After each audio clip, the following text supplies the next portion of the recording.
Again, welcome to my YouTube channel.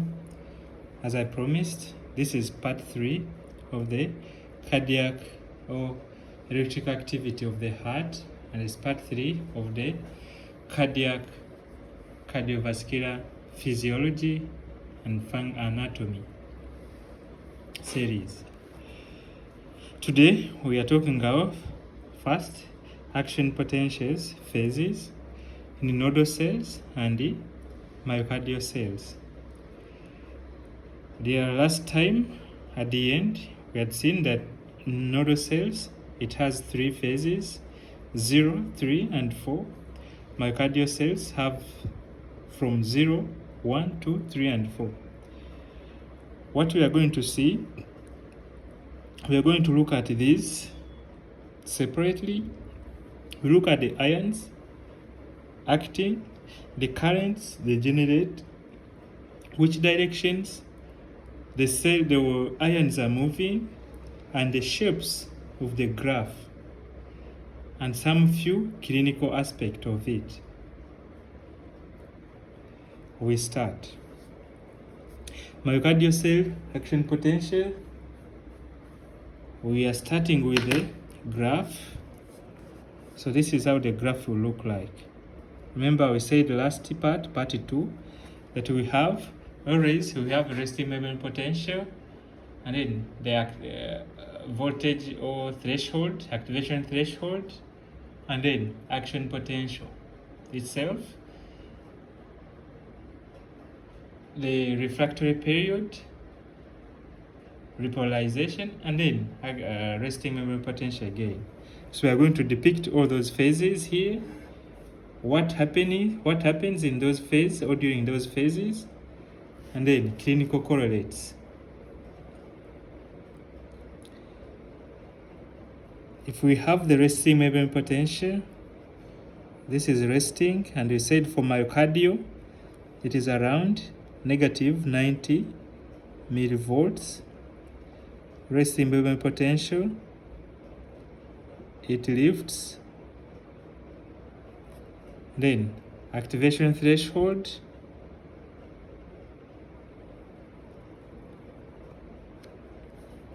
phase 0, phase 1, plateau phase, and then phase 3, then resting. See, that is the shape.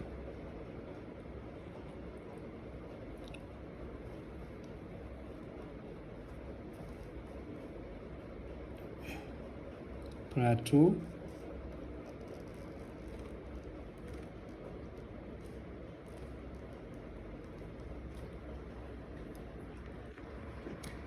it is a shape of myocardial action potential, and this is how they are labeled.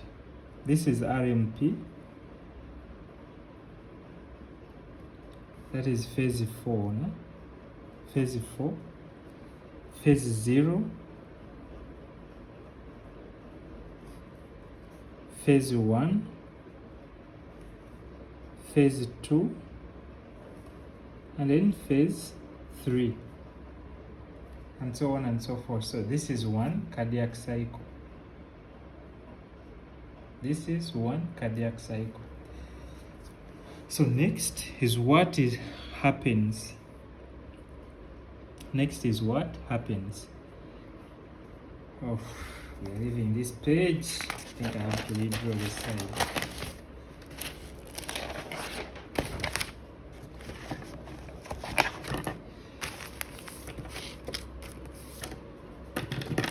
If I redraw real quick, I've drawn it real quick. It is here. With the resting membrane potential of negative 90, it has to attain certain threshold value, and then after which the action potential will be fired. Maybe the threshold is around 75. The threshold may be around 75, negative 75 millivolts. So if it achieves this, then the curve is going to be straight. So what next is what happens in each phase. Here, phase 0, we have sodium ions responsible. Phase 2, phase 1, the ion responsible is potassium ion. Phase 3, the ion responsible is calcium. Phase 2, calcium and really potassium. And then phase 3, potassium.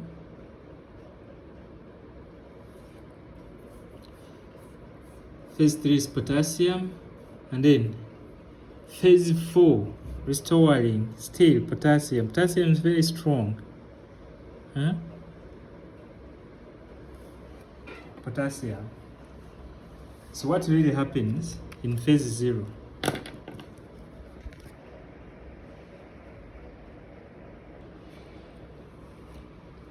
In phase 0,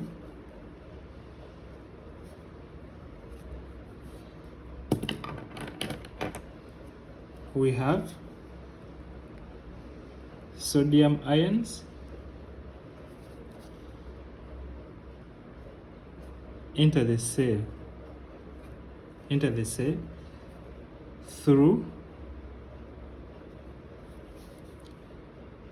the activated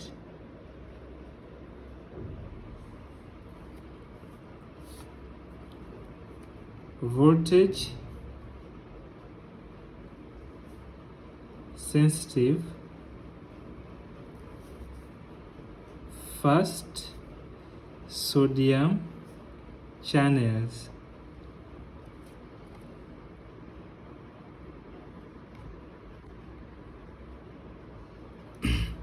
So in the cell, on the cell membrane, we have these channels: sodium channels, potassium channels, and calcium channels.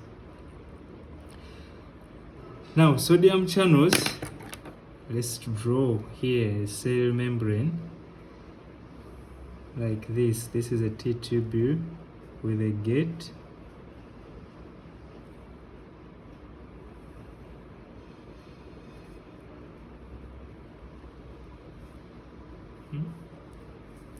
So we have these gates. So this is what we have. This is again extracellular and then intracellular.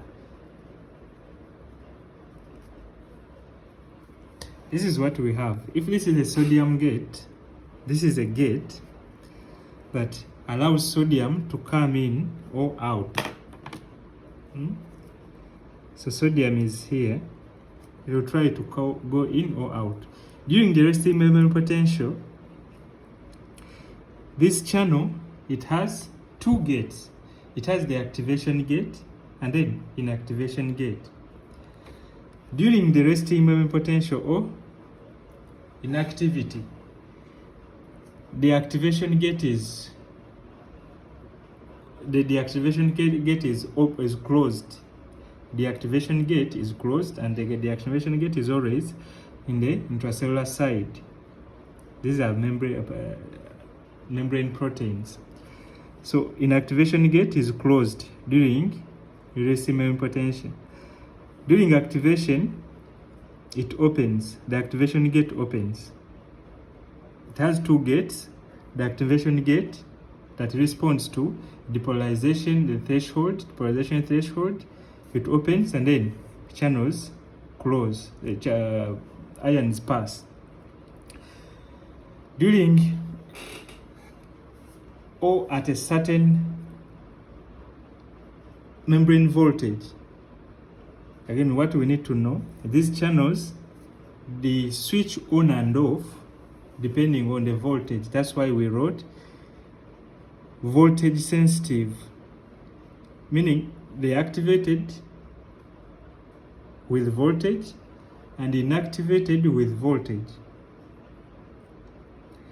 So during resting, they are inactive because of the voltage. When action potential come, or a stimulus come, the voltage change maybe to a threshold of 75 negative millivolt is reached. It will sense and open. When it opens, sodium will come in. You're keeping it simple. Sodium will come in at a voltage threshold of negative 75. The activation gate will open, and then sodium will come in.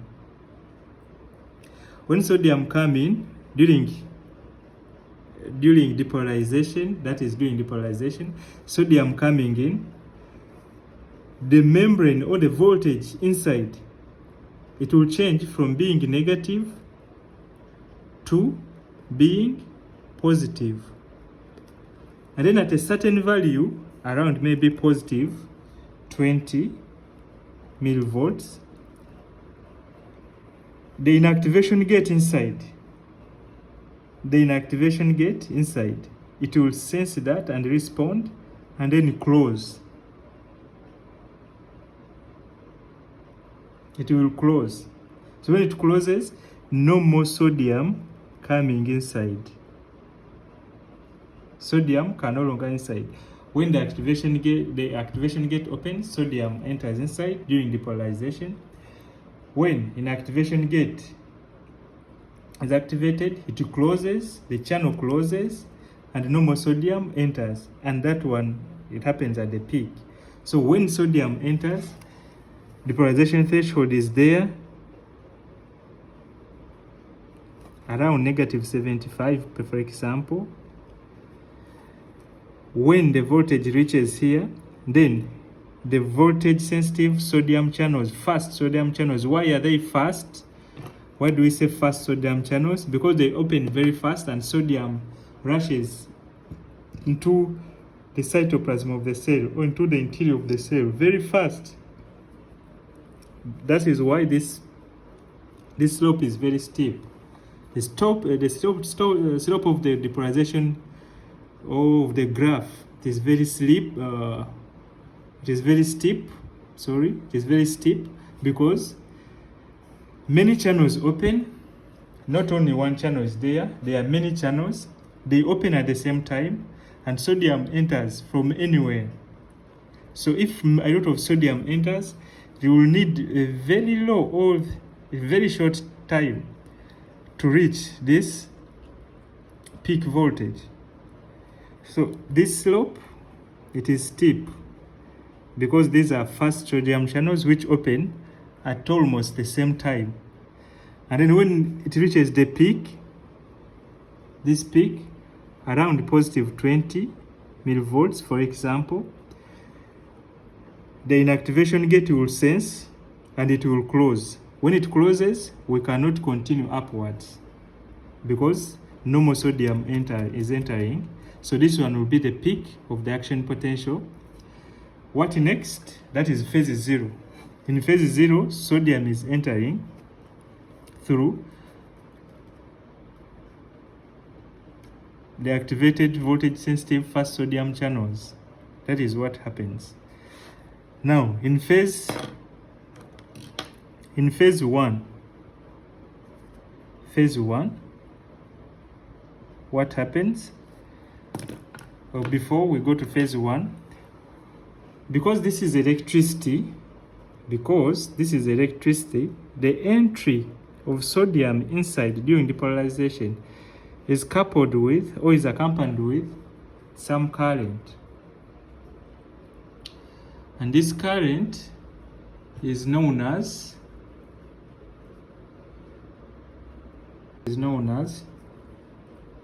an inward sodium current. This is the current, that is, I is for current. Huh? So inward sodium current. Inward sodium current because sodium is entering inside the cell. Inward sodium current. The current is generated because positive charges are moving inside. Electricity flows from positive to negative. Huh? So positives are entering, positive to negative. positive outside, negative inside. So positive charges are moving towards negative charge. That is current. Current is flowing. So this current is called inwardly directed sodium current in phase 0.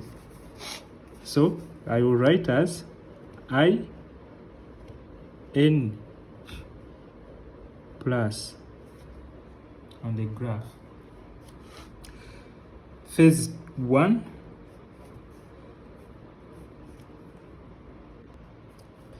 In phase 1, remember here, we wrote that potassium, here on the graph, we wrote that phase 1 is due to potassium ions.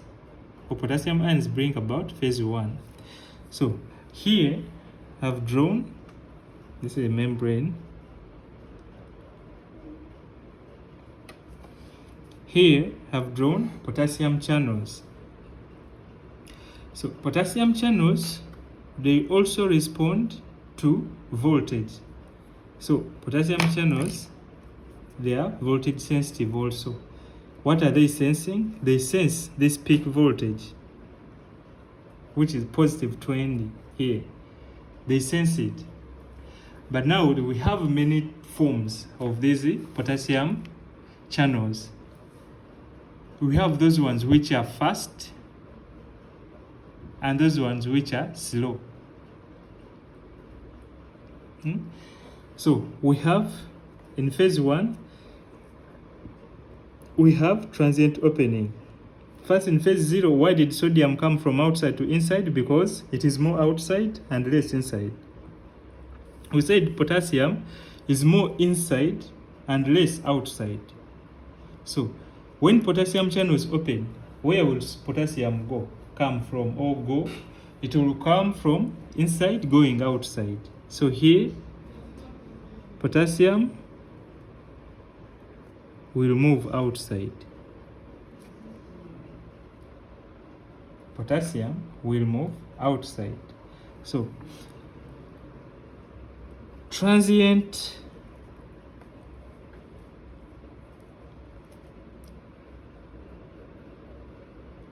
outward because it is moving outward. That is current, potassium currents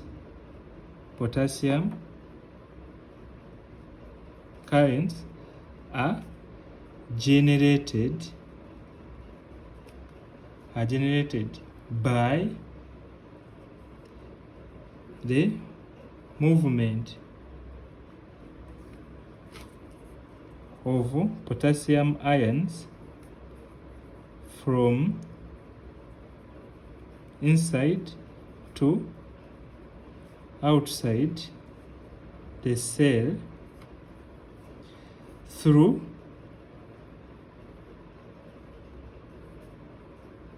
the rapid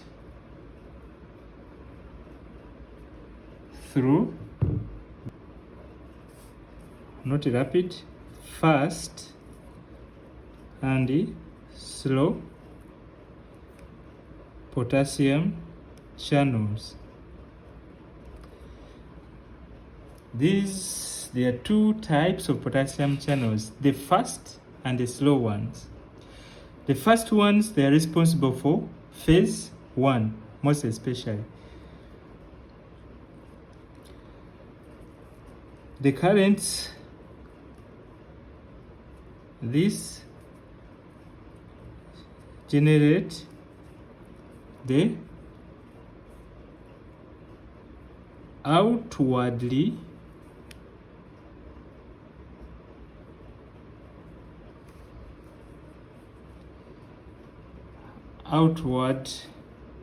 that is I to F and I to S currents. These are the currents we are generating. So I'm going to go here and write bracket. Which currents do we have? We have I2F, that is fast, and I2S, slow. But the real channel responsible for phase 1, because they are voltage sensitive, we said that the channels are voltage sensitive. We didn't write. Okay, chair. Voltage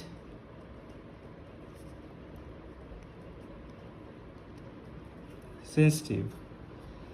So when peak voltage is reached, these first potassium voltage sensitive potassium channels will open, and potassium will start leaving the cell to extracellular fluid. We had positive charge here, and we are taking away positive charge. What is happening? Positive charge, when you have positive and then you are removing positive, you are making it a bit more negative. And this is why from negative 20, the voltage can go back up to around maybe 10, positive 10 or 0. It can go up to positive 10 or 0 because potassium is moving out. But this is a transient change. This is why we wrote transient outward. It's outward because potassium is moving out. It's a transient change because it's not going to continue like that.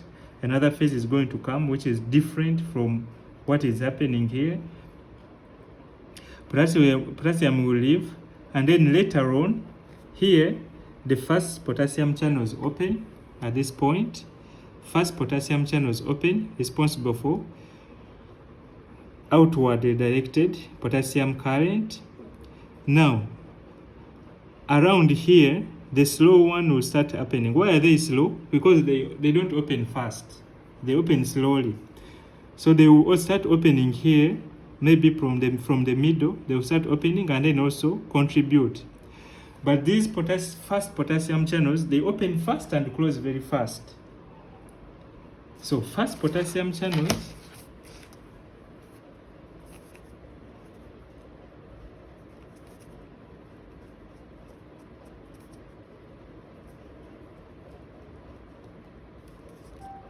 open fast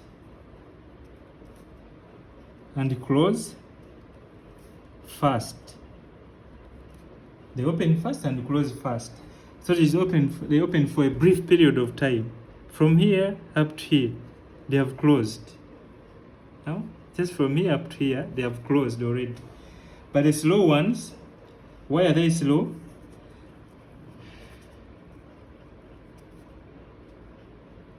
Potassium channels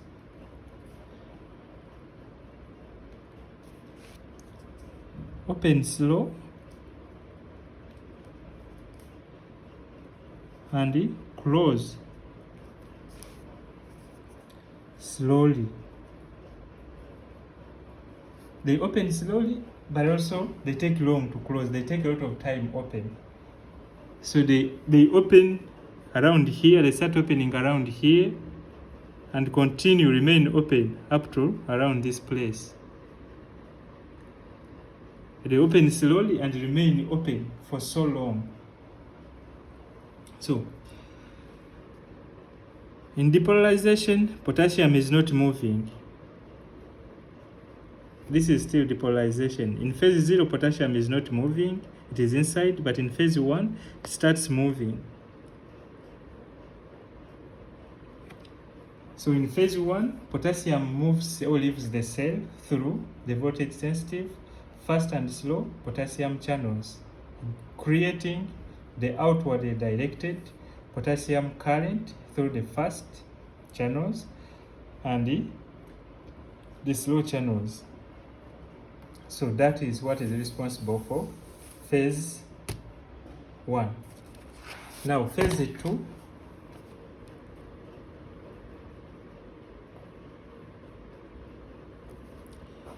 Phase 2, remember we wrote calcium. Calcium channels are also many types. But here in cardiac cells, we are seeing the slow type.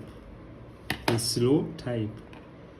So, where did we say calcium concentration is high? Calcium concentration is high outside. So when the channel is open, calcium will enter the cell. It will be from extracellular fluid to intracellular fluid. So for phase 2, the slow type calcium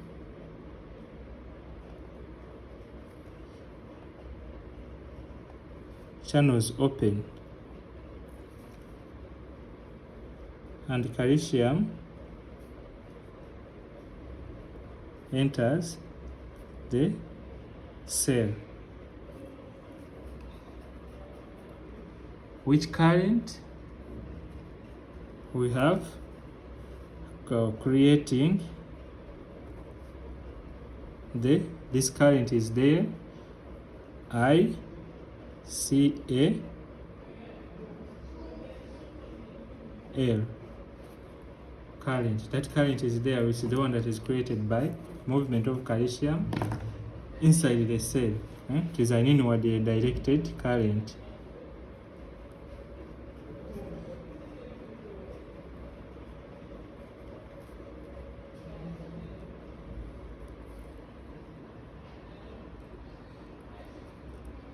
So this is what is confusing now. Not confusing, but it is. Here we have to remember that we said that potassium is moving out through the slow channels, and here calcium is entering through the slow type calcium channels. So what is the net effect? Potassium is positively charged and calcium is positively charged. So what is the net effect? Potassium moving out, calcium moving in. The net result in the cardiac myocyte is going to be a balance. It is going to be the balance. Potassium that moves out is equaling to calcium that is moved in. What will be the net change in the membrane voltage? The net change will be 0.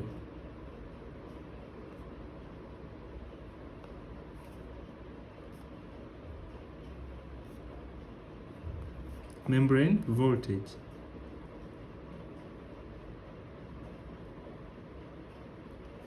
Zero change in the membrane voltage. So phase 2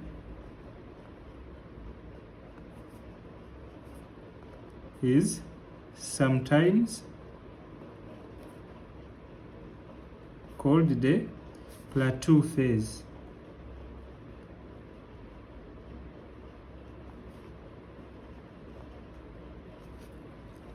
Because there is no change in membrane voltage, because the potassium out is equal to calcium in.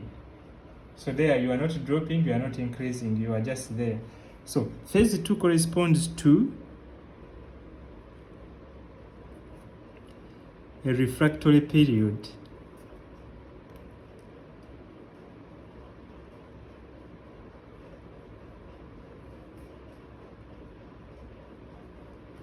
That is absolute refractory period. Under this phase 2, you cannot depolarize this cell again. It is at full depolarization. Even if you bring a stimulus of which strength, it will never depolarize this. Why? Sodium channels, they have not gone back to resting membrane potential, because sodium channels, so they are the first ones responsible for phase 0. So for you to generate an action potential, you must open the sodium channels. At this time, they have not yet returned to resting membrane potential, because their return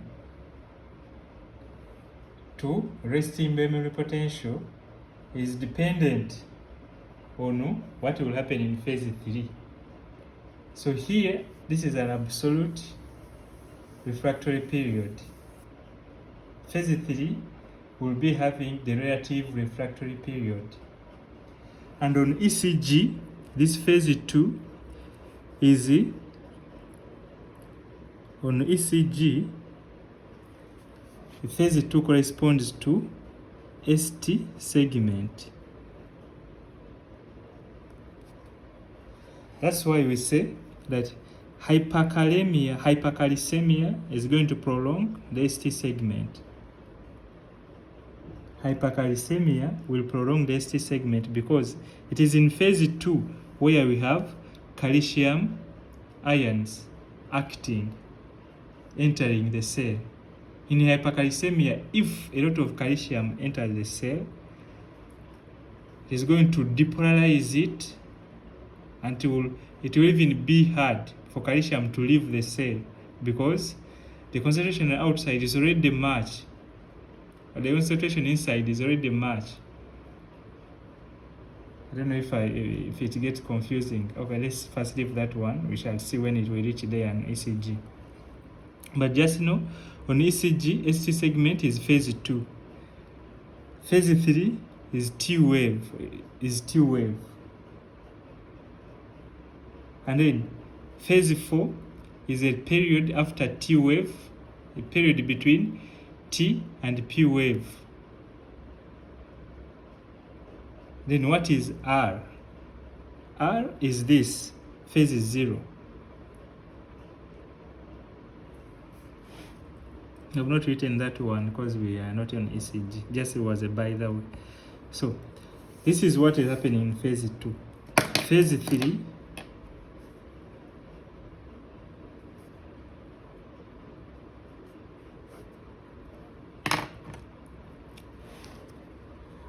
3 still potassium is always moving out. We have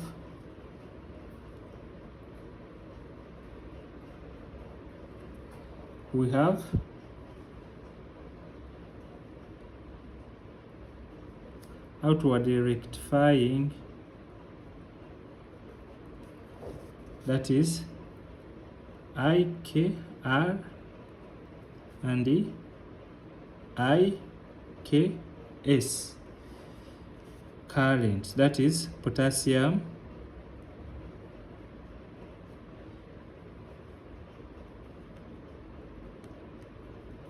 currents generated by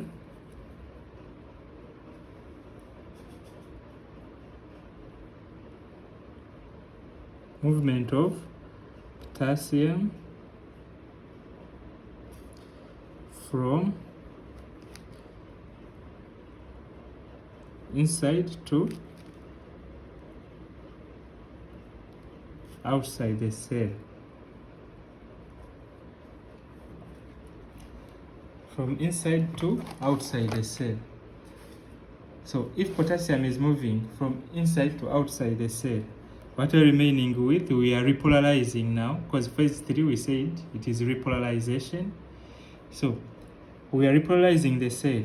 We are moving positive charge from inside to outside. What is remaining? Inside we are remaining with negative charge.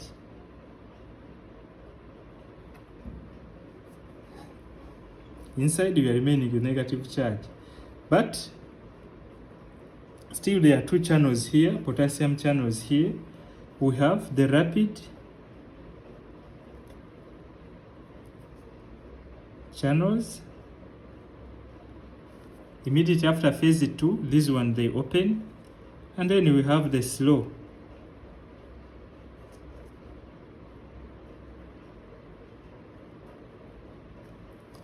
They open towards the middle there, and they finish everything.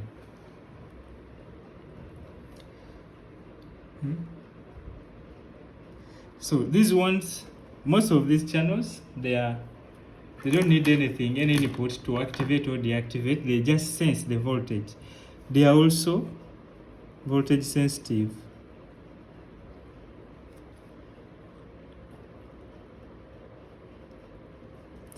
Deactivated by depolarization and closed by membrane hyperpolarization. This is very important. This is very important because when you remember, we go back to phases. The last phase we named was hyperpolarization. The last phase we named of the action potential was hyperpolarization. So these channels, they are activated by depolarization, that is in phase 2, and then inactivated by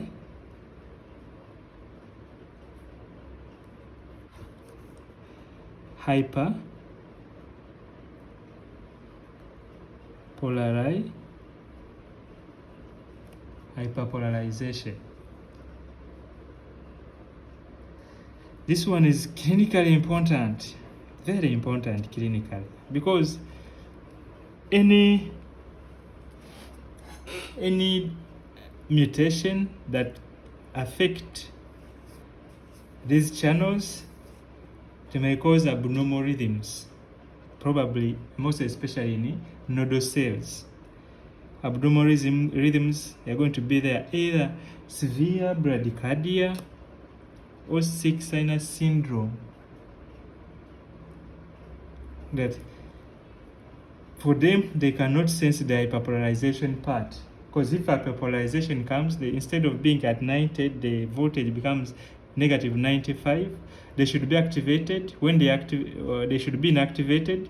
When they are inactivated, no more potassium moving out of the cell, so repolarization stops there, and potassium buildup in the cell increases because we have sodium potassium ATPase working hard to pump sodium out against its concentration gradient and bringing in potassium. So if these channels close after sensing hyperpolarization, potassium is going to build up in the cell. We have sodium potassium ATPase working hard to pump out the sodium that entered during depolarization, putting it outside. Why is it ATPase? It is active transport, because that time sodium is moving against its concentration gradient from inside to outside. So when it enters during depolarization, how does it get out? It gets out two ways. Two ways are there, either through sodium potassium ATPase or through sodium calcium exchanger. Now, sodium, when these potassium channels close, potassium is going to remain inside, and whatever will happen, it will not move out, and the drop, or making the efforts to make the membrane potential more and more negative, stops there, and now we shall regain the resting membrane potential. If these channels, they are mutant, like loss of function, they cannot sense hyperpolarization, then the membrane will be hyperpolarized so much that it becomes very hard. Instead of negative 90 or negative 60 in nodal cells, the resting membrane potential can go up to negative 75. For that case, it will be very hard for that cell to depolarize, because it is coming from far negatives to come to a threshold. So with time, if you're trying to count how many depolarization happens in a minute, you find at 60, they were around maybe 70 action potentials generated. Now when the hyperpolarization is there and the membrane voltage is negative 75, you find that it is the action potential that can be generated in 1 minute is around maybe 40. Yeah, around 40. And each action potential, one contraction, that is 40 action potentials, 40 beats per minute. That is bradycardia already. So this is so important clinically, please note it. That is phase 3. Oh, so interesting.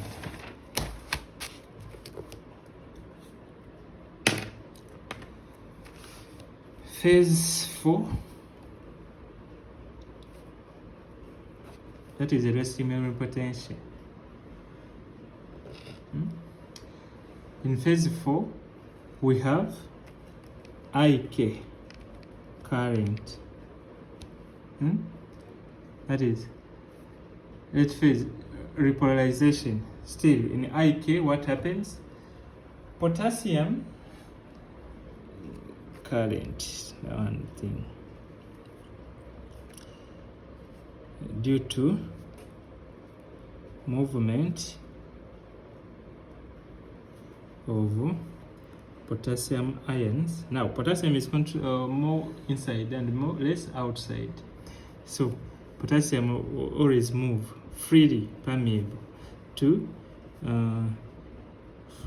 movement from outside to inside, from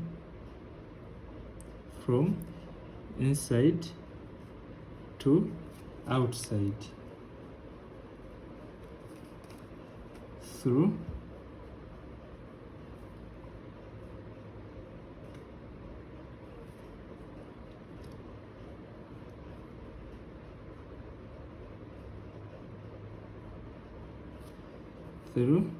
the potassium non-selective, the non-selective potassium channel. These channels are non-selective, they are different type.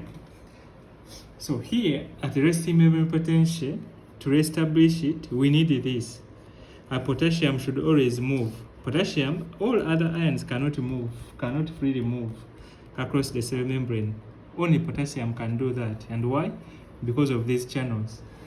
These channels, they allow potassium movement freely when the cell is resting.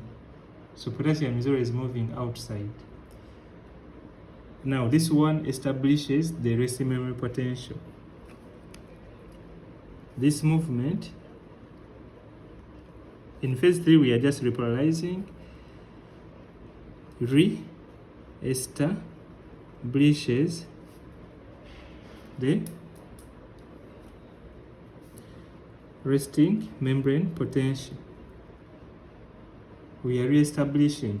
Now not only this one happens if potassium moves outside. If potassium move outside, should it be moving always, or it is replaced somehow? We have sodium, potassium, ATPase. Now this is so interesting that you have to pay attention. This is a cycle. Like for example, this is a cell.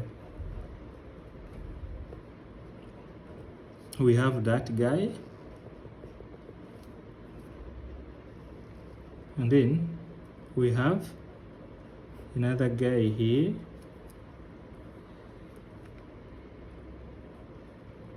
Yes, like that. And then we have another guy here. This is a cell. This is extracellular. Then this is intracellular. This is what happens. Remember we said sodium, potassium, ATPase. So this is the sodium potassium pump. What does it do? It takes out 3 sodium ions and brings in 2 potassium ions. That is its job. Now we have another guy here. This one is going to be the potassium pump, potassium channel, which is always letting potassium to go out. It is always letting potassium to go out.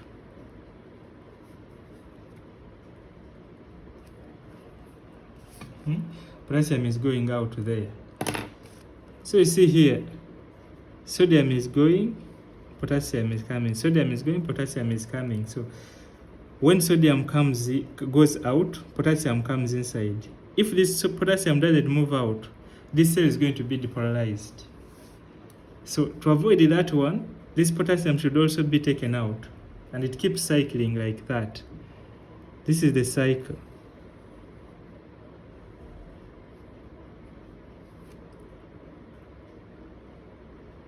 This is the cycle. So if we do this, if sodium is always moving out, so time will come when there is no sodium inside. There should be ways of how sodium is brought back. And how is the sodium brought back? We have sodium calcium exchanger. So the sodium calcium exchanger, what does it do? It takes out, it brings in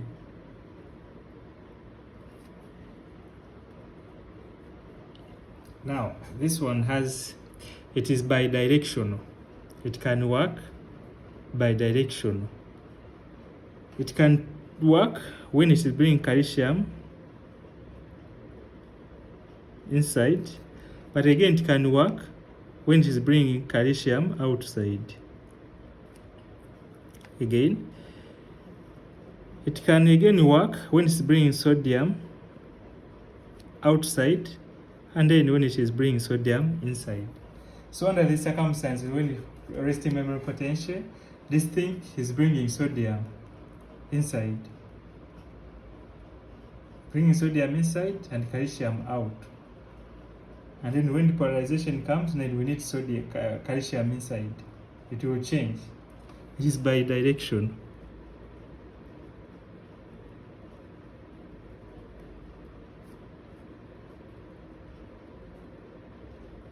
Works bidirectionally.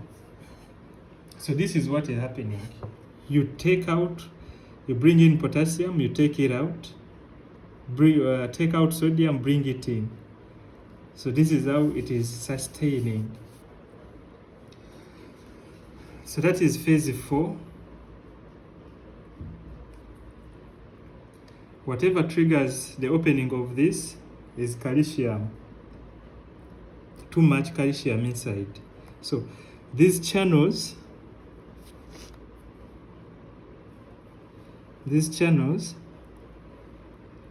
they are sensitive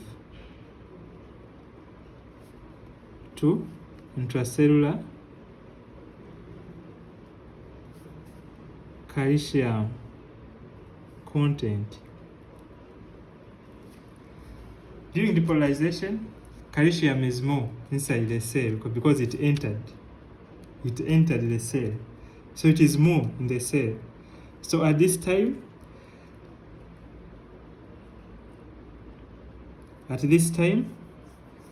calcium will be moving out. So this one will sense it, and it starts getting potassium out. But at the same time, calcium will be moved out and sodium will be brought inside, because calcium has to be taken outside again. There is no way we are taking calcium outside the cell apart from this one. So it has to change direction, take calcium that entered through the L-type calcium channels that entered, and then bring in sodium, but that sodium should not stay inside. It should be taken out. So it is taken out. This is how the cycle moves. It's very interesting. Once you understand, you get the urge of studying physiology more and more and more. Now, next, we summarize that one of the action potentials in nodal cells. Now, the action potentials in nodal cells, we already named the phases which are there. We have phase 0, 3, and 4. Why do we have those phases? The calcium, they don't have the plateau phase. Plateau phase is not there. And phase 1 is also not there. It's not significant. And then, what is the difference? We are writing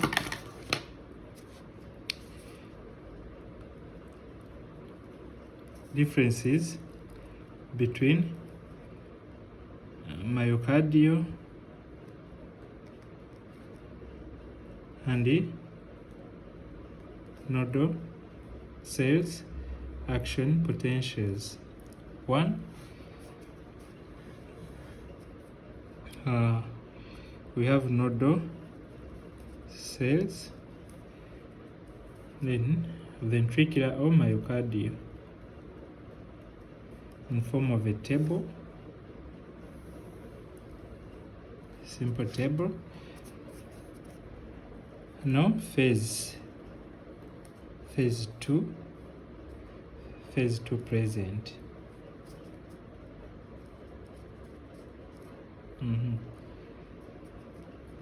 Now phase 1 present.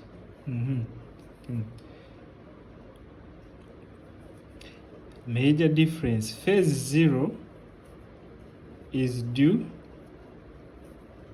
to calcium ion entry. Phase 0 is due to sodium ions. Big difference.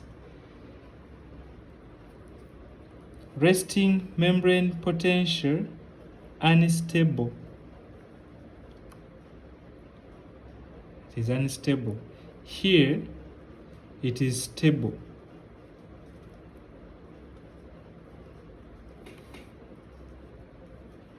These are differences. 4. Resting membrane potential. See, this is resting membrane potential. If I'm to name,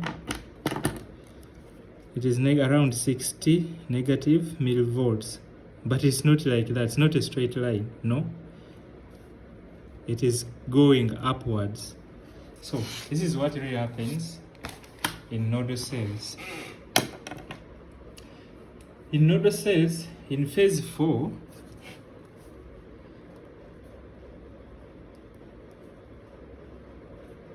in nodal cells, phase 4, in phase 4, we have the sodium channels now.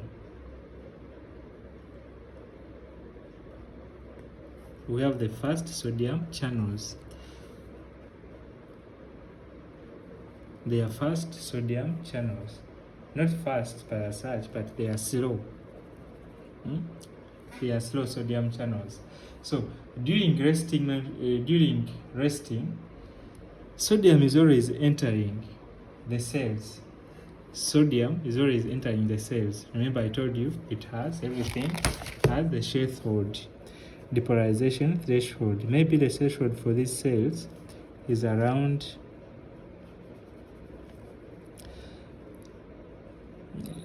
maybe 45 millivolts. That is the threshold. You're getting it from negative 60 to negative 45. At negative 45, the slow type calcium channels will open and calcium will enter. The slope of phase 0 is very less. Is gradual because the calcium channels open slowly and take long to close. So one will open here, then as time goes on, more and more open, and calcium enters. Calcium nodal cells are polarized by calcium, not sodium. The role of sodium is to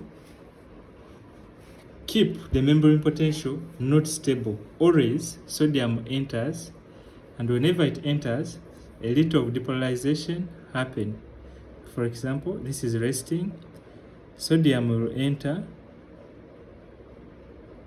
and then a small action potential or a small impulse will come. But before the membrane goes back to normal, more sodium will enter. But since the negative 40 millivolts, this is the threshold, it cannot initiate an action potential. When it starts to lower, another comes in. It tries to lower another. Now, this one which has come, it doesn't allow. This is why it is like that. When it hits the threshold, now the slow type calcium channels will open. And now this is an action potential. After that, now it will lower down. And the cycle continues. No resting. You try to go, no. You try to go, no. You try to go, no. You hit the threshold, another action potential, lower it. So these currents here, where sodium enters the cell, generate an inward sodium current known as funny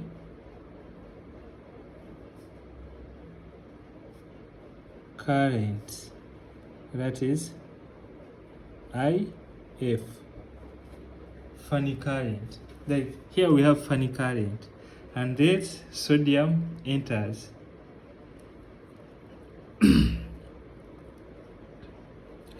When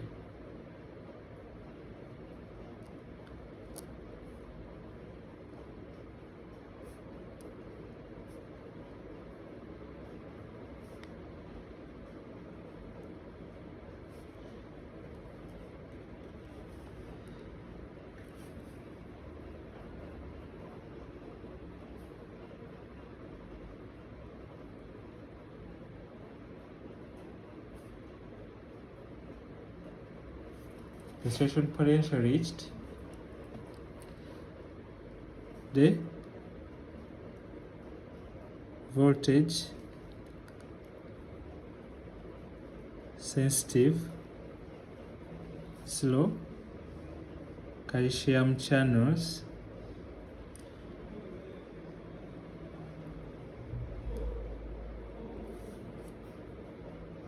open, and the calcium enters the cell.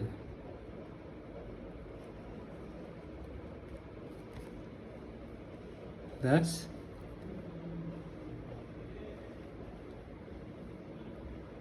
generating an action potential.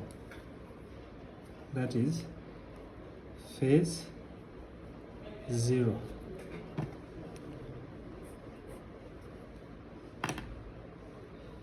So in phase 0,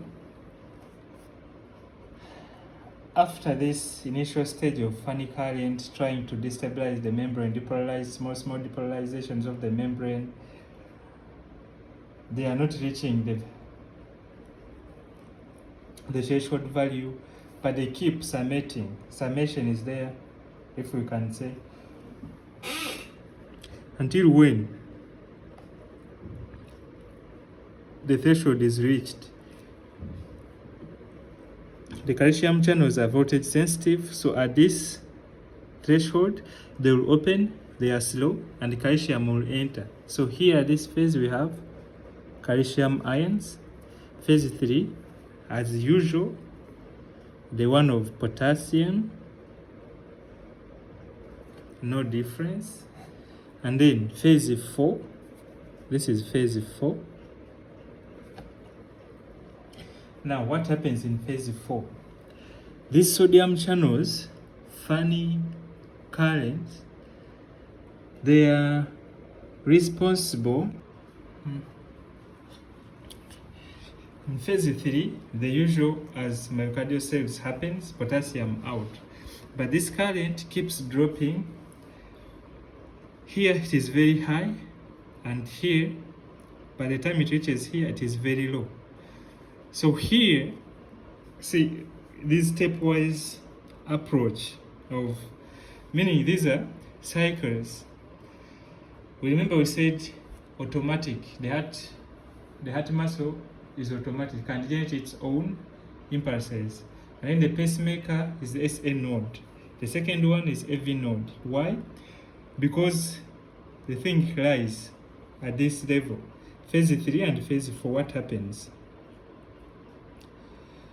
See here, the number of times this funny current hit the threshold, action potential, and the action potential generated will determine the heart rate.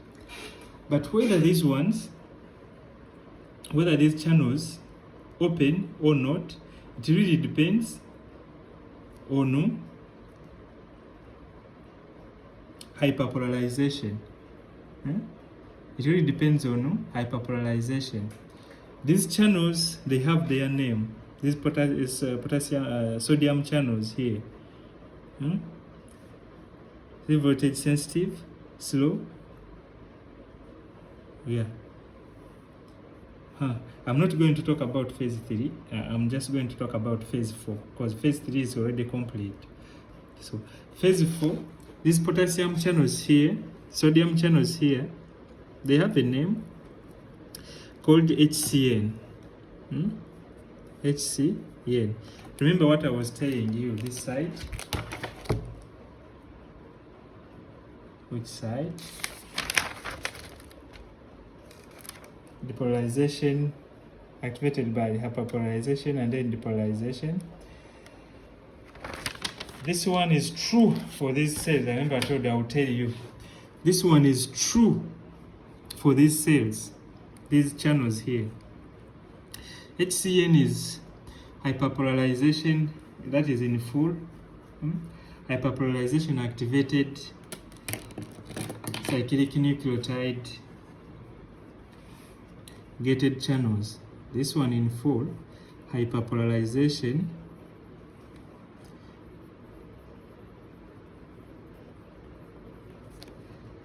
activated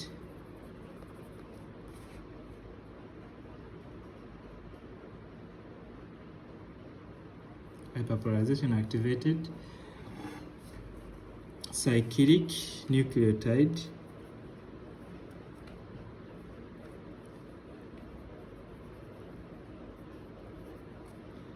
gated channels. They activated these sodium channels here. They are activated by hyperpolarization of the cell. Whenever potassium is leaving, if this is the baseline, the minimum or the maximum it should go, and it tries to exceed, these ones will be activated. These sodium channels will be activated by this overshoot. When they activated, sodium will start coming in. It will start entering. It will start entering until when it reaches the threshold. If it reaches the threshold, then action potential fired, and then because of potassium efflux here, overshoot will be there, and then they will keep sensing the overshoot, hyperpolarization. They will be sensing the hyperpolarization. Whenever the hyperpolarization comes, they open and sodium enters. Whenever sodium enters, there is a funny current created, and that funny current, if it's strong enough, it can depolarize the cell. It can depolarize the cell. So, these channels, they are the ones that they can get loss of function. Loss of function, they cause bradycardia, severe bradycardia, sinus bradycardia, because if they cannot sense the hyperpolarization and the thing goes down here instead of this line here, and this cell starts from here, it goes, and instead for it goes this side down. How long will it take for this one to come? It may take this period to get another action potential, and that is low heart rate, very low heart rate. Otherwise, you should sense these HCN channels. I already made a small, I think I will share as a post about HCN channels. So funny current we have, automaticity is here, progressive decay. Automaticity originates between phase 3 and phase 4. Decay of potassium moving outside, it decays with time, and then funny current peak from there to start another cycle of action potentials. Defects in HCN channels can cause abnormal hyperpolarizations, resulting in pathologic slow and irregular heart rates. Now, these are action potentials. If it comes in exam, you draw the graph, describe simple things, and then finish. Next, clinical correlates.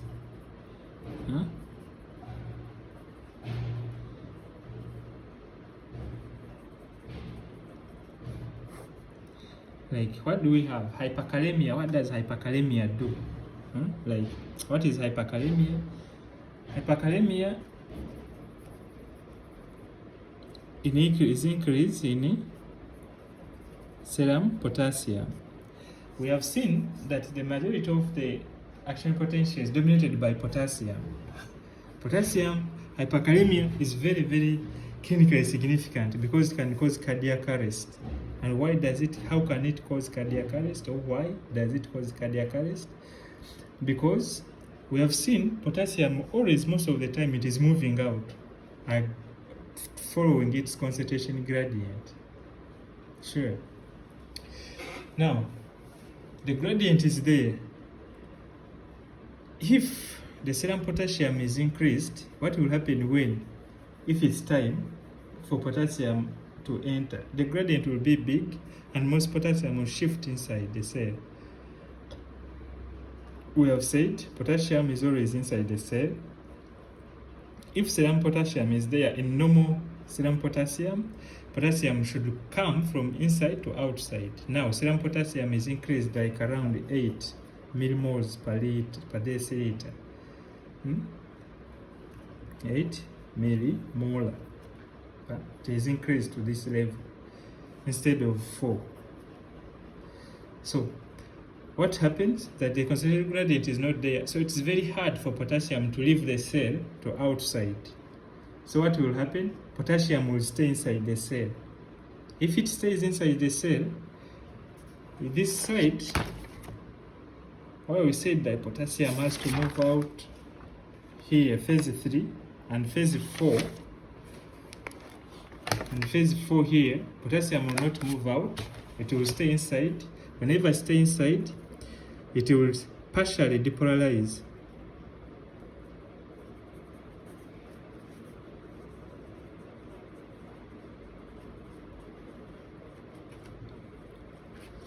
It will partially depolarize the cell. So partially depolarize the cells. If the cells are depolarized partially, this is what will happen. The first sodium channels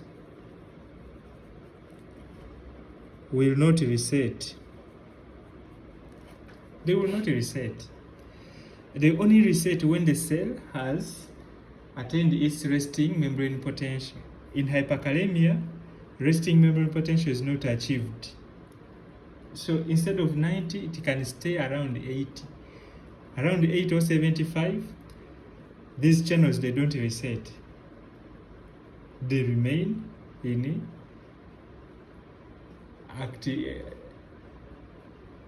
deactivated state. They don't open because they have to open to be activated for sodium to enter.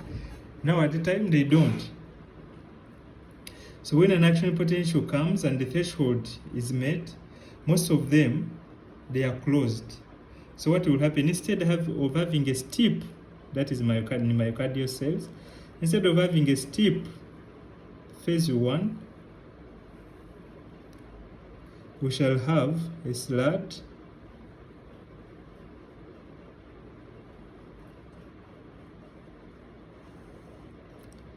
phase 1. This is in normal, and this is hyperkalemia.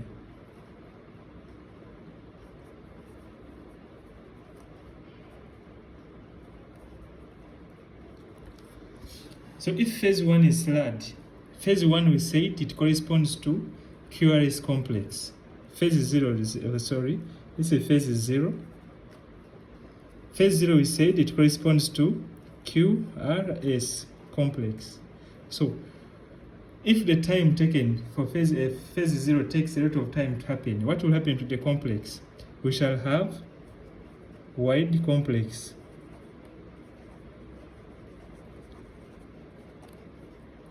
Same will happen in arterial cells. So in hyperkalemia, P waves may be absent because they are widened.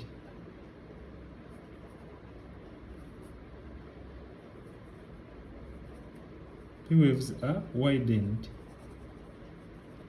So, but what is this? What is wide complex? If the level is not controlled, then this complex is going to widen and it will come into a sine wave pattern.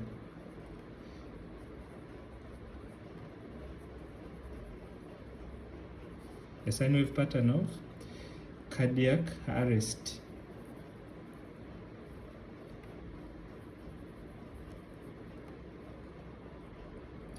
A sine wave pattern of cardiac arrest. It will happen because the heart cannot now contract. It will be so slowed that the heart muscle is depolarized, but it cannot repolarize. So it stays a long time in depolarization.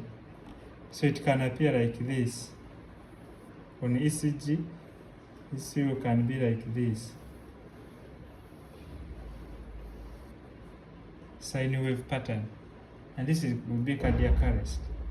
At the initial stages, maybe if it has 6, it will appear as hyperacute T waves, peak T waves, or tented T waves, because the repolarization voltage is high because more potassium will enter the cell and more will have to leave during.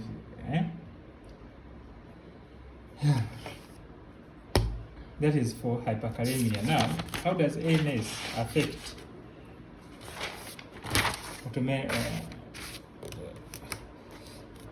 nervous system, autonomic nervous system affect the heart cells or the conduction system? Remember, ANS we said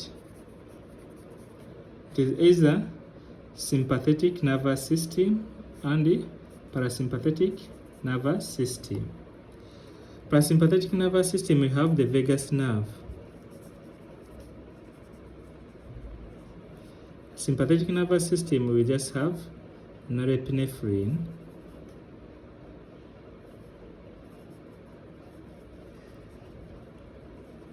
Norepinephrine. These neurons release norepinephrine. The vagus nerve release acetylcholine.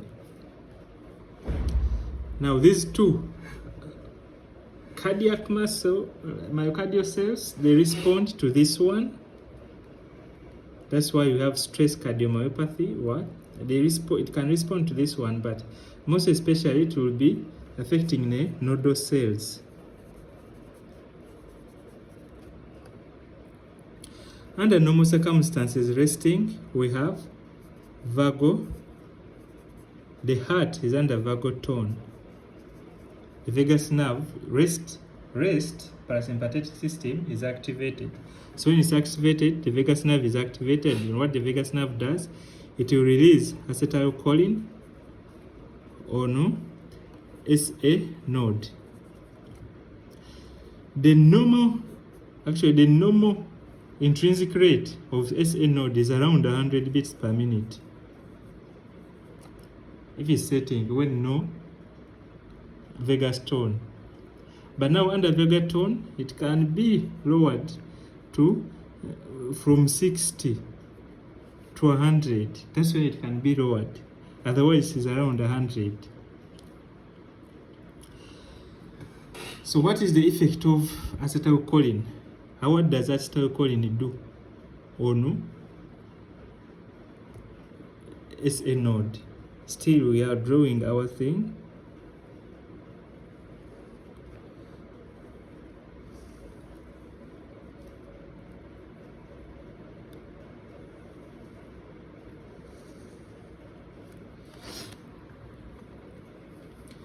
if you want to decrease the heart rate, then you have to play around with this one.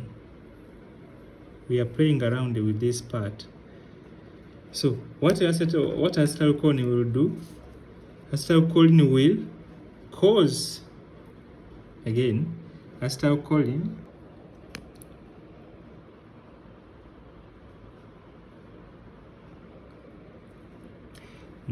acetylcholine will increase. You see, this is phase 3. Potassium is moving out. Will increase SCH will increase potassium conductance. And when the potassium conductance is increased, we have higher chances of hyperpolarization. If more potassium moves out, higher chances of hyperpolarization. If this is the resting -60, hyperpolarization can take it up to -50. So it's very hard for this to come from -50. Check the duration here and the duration here. It will be very hard to come and make the action potential.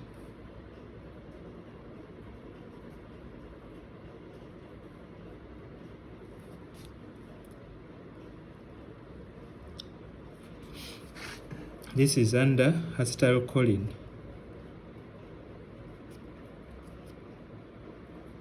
Acetylcholine is there, so that's what it will do.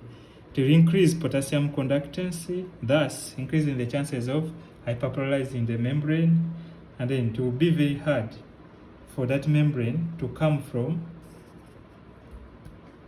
a -70, not 50, a very low or a very highly polarized membrane to the threshold. It will be very hard. So it will need more time to do that. So vagus nerve, by increasing potassium conductance, it is decreasing heart rate.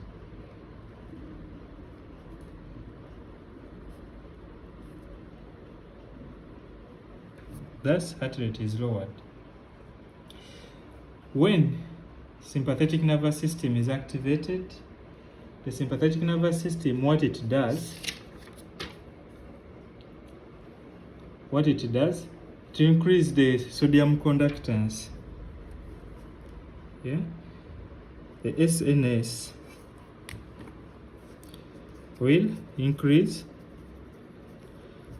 sodium conductance. Norepinephrine was released, because what it does, norepinephrine release SA node. So what will happen?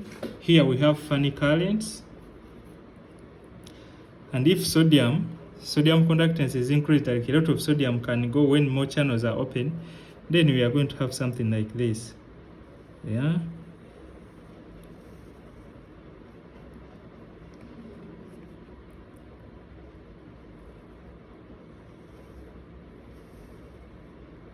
Now, when acetylcholine comes, like norepinephrine comes, sodium conductance is going to be there. Now it will be taking shorter time.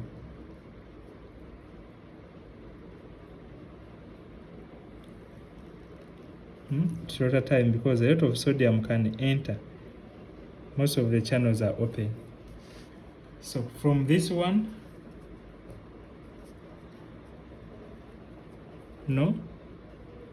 norepinephrine to norepinephrine released. Thus, increasing heart rate. This is how it will be, increasing the heart rate.